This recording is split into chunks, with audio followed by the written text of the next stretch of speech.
A new complaint filed with the state auditor claims a private prison company took money from the state to give in-person therapeutic programming, but in the end, it never provided those programs. That complaint accuses Management and Training Corporation of billing the state millions despite the lack of services. Joining us right now to give us some insight is Texas Tribune's Jolie McCullough. Her story is titled "Prison Contractor MTC Accused of Billing Texas Millions for Inmate Treatment Programs it didn't provide."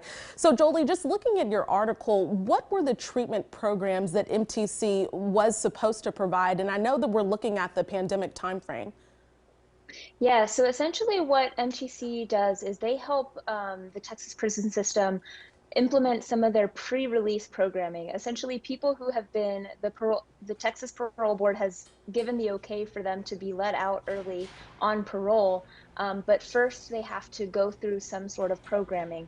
And this is what happens for most people who are approved for parole. They have to first go through some sort of programming, sometimes related to their conviction. For example, if you have a drug-related conviction, they might make you first go through a 3 to 5 month, substance abuse rehabilitation plan.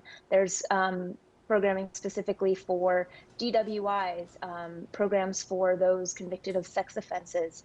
And essentially, it's about 3 to 9 months typically that these programs last, and they're supposed to help prisoners transition to the free world in a productive and in a safe way.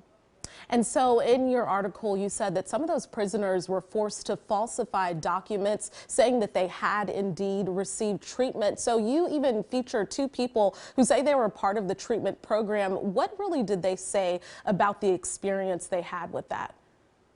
Yeah, so this story that I have out today is about a complaint that has now been filed with the state auditor from a prison rights advocacy group called Latino Justice. And some of the people in there, they have said, and I talked to them as well, like that they have, they're put into these programs, say it's a 6-month program, but instead of receiving what they're supposed to receive, what is laid out in the contract, what is dictated by policy saying individual therapy sessions, group therapy sessions, things like that. Instead, they were given things like packets, workbook packets to fill out. But then on their timesheets for what type of treatment did you receive this week, they were told that they had to fill out. They got things like 20 hours of group therapy or 20 hours of direct treatment, and they claim they were told that if they didn't fill those forms out, they would be reprimanded, they would be punished. Okay, and this isn't the first time MTC has faced allegations of fraud. What happened in the past?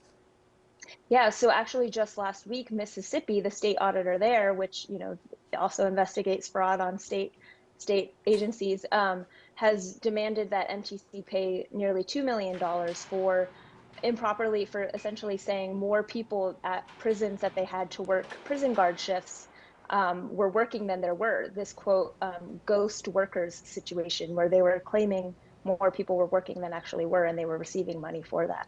Okay, the complaint has been filed. What happens next? What are the next steps here in Texas?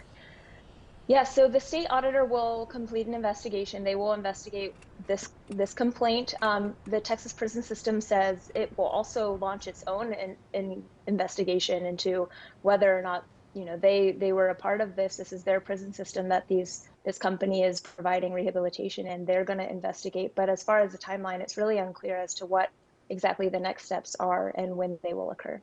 All right, Jolie, thanks so much. Yeah, thank you.